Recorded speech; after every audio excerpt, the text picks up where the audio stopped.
Shalom, selamat malam Bapak, Ibu, dan saudara-saudari yang dikasihi dalam nama Tuhan Yesus Kristus. Kita bertemu kembali dalam renungan malam pada malam hari ini. Firman Tuhan bagi kita sebagai renungan diambil dari Matius 4 ayat 1 sampai dengan 11. Sebelum kita mendengar dan membaca firman Tuhan, marilah kita berdoa. Bapa yang bertahta di kerajaan surga, kami mengucap syukur kepada Tuhan karena Engkau sungguh baik. Pada malam hari ini, Engkau perkenankan kami sebentar lagi akan menerima firman Tuhan dari Matius 4 ayat 1 sampai 11. Hadirlah Tuhan bersama-sama dengan kami. Tuhan turunkan Roh Kudus kepada kami satu persatu, supaya firman yang kami baca dan kami dengarkan pada malam hari ini menjadi firman yang hidup, memperkuat keimanan kami kepada Tuhan. Di dalam nama anak-Mu Tuhan Yesus Kristus, kami telah berdoa dan mengucap syukur. Amin. Bapak, Ibu, saudara-saudara kasih yang kalian yang dikasihi Tuhan Yesus Kristus. Demikianlah firman Tuhan dari Matius 4 ayat 1 sampai 11. Kami mengambil tema tetap setia kepada Kristus pada saat mengalami pencobaan. Demikianlah firman Tuhan. Pencobaan di padang gurun. Maka Yesus dibawa oleh Roh ke padang gurun untuk dicobai iblis. Dan setelah berpuasa 40 hari dan 40 malam, akhirnya laparlah Yesus. Lalu datanglah si pencoba itu dan berkata kepadanya, "Jika engkau anak Allah, perintahkanlah supaya batu-batu ini menjadi roti." Tetapi Yesus menjawab, "Ada tertulis, manusia hidup bukan dari roti saja, tetapi dari setiap firman yang keluar dari mulut Allah." Kemudian iblis membawanya ke kota suci dan menempatkan dia di bubungan bait Allah. Lalu berkata kepadanya, "Jika engkau anak Allah, jatuhkanlah dirimu ke bawah. Sebab ada tertulis mengenai engkau, Ia akan memerintahkan malaikat-malaikatnya, dan mereka akan menatang engkau di atas tangannya, supaya kakimu tidak terantuk kepada batu." Yesus berkata kepadanya, "Ada pula tertulis, janganlah engkau mencobai Tuhan, Allahmu." Dan iblis pun membawanya pula ke atas gunung yang sangat tinggi dan memperlihatkan kepadanya semua kerajaan dunia dengan kemegahannya. Dan berkata kepadanya, "Semua itu akan kuberikan kepadamu jika engkau sujud menyembah aku." Maka berkatalah Yesus kepadanya, "Enyalah iblis, sebab ada tertulis, engkau harus menyembah Tuhan Allahmu, dan hanya kepada Dia sajalah engkau berbakti." Lalu iblis meninggalkan dia, dan lihatlah malaikat-malaikat datang melayani Tuhan Yesus. Amin. Membaca firman Tuhan pada malam hari ini, saya yakin sama seperti saya, Bapak dan Ibu serta saudara-saudara sekalian pasti sudah cukup sering mendengarnya, bahkan membaca firman Tuhan mengenai Tuhan Yesus dicobai di padang gurun oleh iblis. Tetapi apakah pernah kita terpikir atau tergelitik dalam hati bertanya, kira-kira begini, mengapa ya Yesus memperbolehkan dirinya dicobai iblis?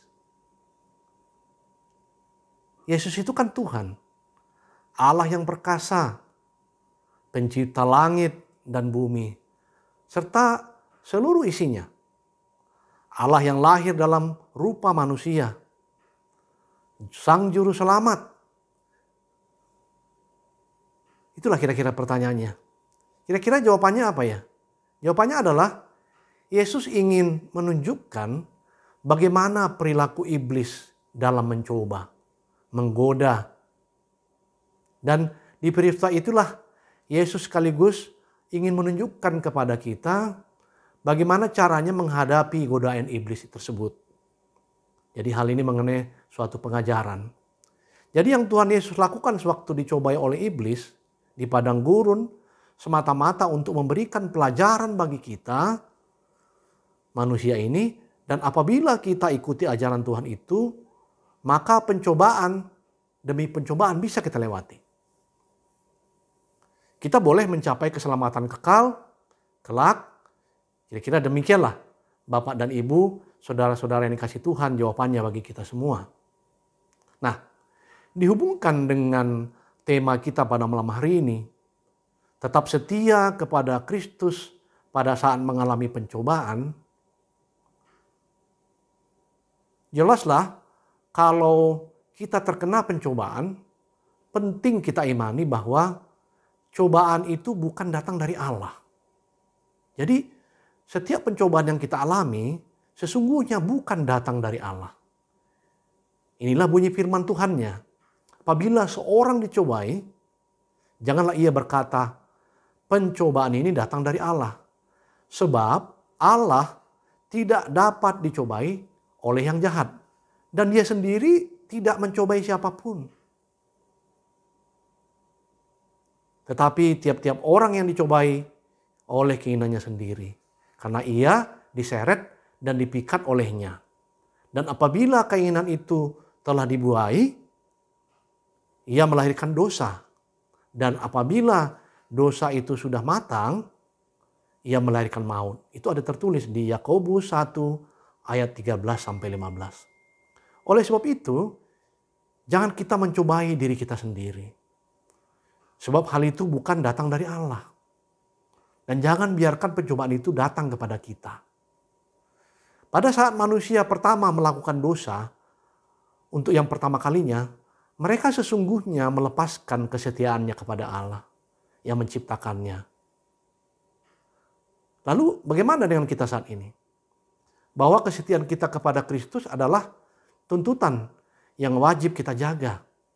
Karena Tuhan berfirman, bukan kamu yang memilih aku, tetapi akulah yang memilih kamu. Dan aku telah menetapkan kamu supaya kamu pergi dan menghasilkan buah, dan buahmu itu tetap. Supaya apa yang kamu minta kepada Bapa dalam namaku diberikannya kepadamu. Yohanes 15 ayat 16. Jadi faktor kesetiaan itu penting kita jaga kepada Tuhan yang kita imani. Agar kita tidak jatuh ke dalam sembarang pencobaan. Oleh sebab itu pada malam hari ini Tuhan menuntut kita untuk tetap setia kepadanya dalam kondisi apapun, termasuk pada saat kita berada dalam pencobaan.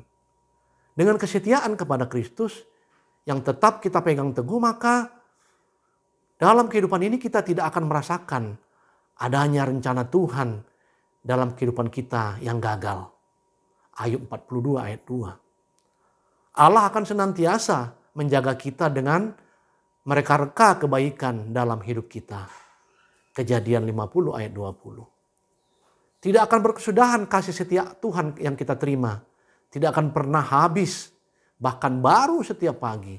Dan kesetiaan Tuhan kepada orang yang setia kepadanya melampaui apapun yang ada di dunia ini. Ratapan 3 ayat 22 sampai 23. Bapak, Ibu, dan saudara-saudara yang dikasihi Tuhan, inilah renungan firman Tuhan untuk kita semua pada malam hari ini.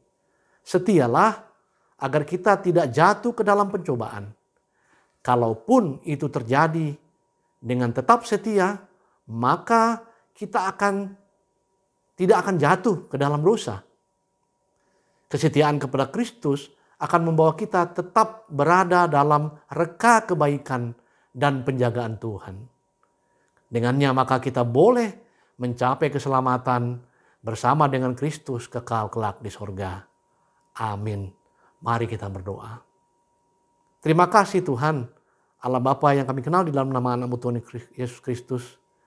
Sungguh kami bersyukur Tuhan pada malam hari ini Tuhan mengajari kami bahwa pencobaan yang kami alami bukan datang dari Tuhan. Itu semua karena keserakahan kami, karena hal-hal yang kami tidak lakukan sesuai dengan keinginan Tuhan. Ajari kami Tuhan selalu untuk setia kepada Tuhan. Jadi apabila kami sedang berada dalam pencobaan, kesetiaan kami itu menjadi pagar bagi kami, kekuatan bagi kami. Karena Tuhan tidak pernah jauh dari kami dan Tuhan telah terlebih dahulu setia kepada kami dan menjaga kami. Inilah renungan kami pada malam hari ini Tuhan. Sempurnakanlah Tuhan. Di dalam nama anak-Mu Tuhan Yesus Kristus, kami telah berdoa dan mengucap syukur. Haleluya. Amin. Selamat malam Bapak Ibu sekalian. Tuhan Yesus memberkati.